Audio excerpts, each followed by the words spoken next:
ងត្រជាក់ចិត្តបានជួបពិតដឹកអារម្មណ៍ភូមិព្រោកមានមុនមកសំបំបេះដូងឲ្យរៀមលំទីទេសចរទឹកហូរឈូឆររំពងស្ពានស្នេហ៍បេះដូងតែចិត្តបងស្នេហ៍ជីវ៉ាបោផាភ្លុកស្រុកសេសានរមណីយដ្ឋានច្រើនកន្លែងអោខេស្ទឹងត្រែងសែនស្ញប់ស្ញែងអងចា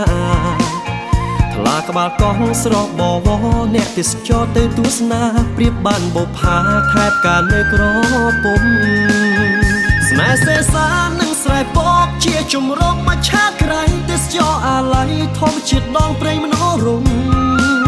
ពយខ្សាច់អូតូចគួចកយគុណដូចតន្ត្រីប្រគំសូរីច្រៀងយំកំដរអ្នកទេសចរបរមសុខវត្តស័ក្តិសិទ្ធិទេសចរឆ្ងាយចិត្តបនផ្សងបានជួបនួនល្អងបោផាភ្លុកប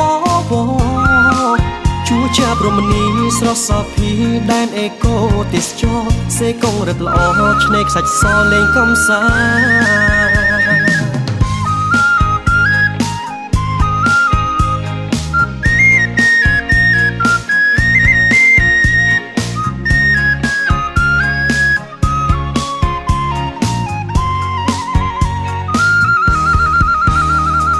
ធ្លាក់ត្រជាក់ចិត្តបានជួបពិតដឹកអារម្មណ៍ភូមិព្រោកមានមុនមកសំបំបេះដូងឲ្យរៀមលំទីទេសចរទឹកហូរឈូឆររំពងស្ពានស្នេហ៍បេះដូងតែចិត្តបងស្នេហ៍ជីវ៉ា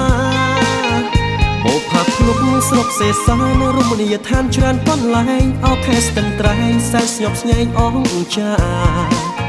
ថ្លាក្បាលកោះស្រកបវរអ្នកទេសចរទៅទស្សនាប្រៀបបានបោផាថែបការនៅក្រពុំស្នេហ៍សេសាននឹងស្រែពកជាជំរកមកឆាក្រៃទេសចរអាឡ័យធម្មជាតិដងព្រៃមនោរម្យពយខ្សាច់អូតូចគួចកយគុណដូចតន្ត្រីប្រគំសូរីច្រៀងយំកំដរអ្នកទេសចរបរមសុខវត្តស័ក្តិសិទ្ធិទេសចរឆ្ងាយចិត្តបនផ្សងបានជួបនួនល្អងបោផាភ្លុកបវជួជាប្រមនីស្រស់សោភីដែនអេកូទេសចរសេកងរឹតល្អឆ្នេរខ្សាច់សលេងកំសា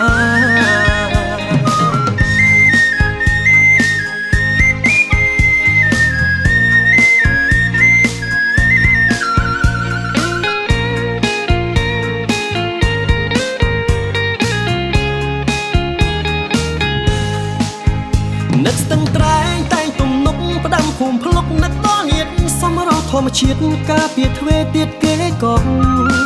ឆ្លៀតមកម្ដងទៀតរៀនស្រណោះទឹកខ្លានៅក្បាលកងវាចាម្ដងស្រណោះបោផាភ្លុកណាំងបោផាភ្លុកចិត្តស្មោះស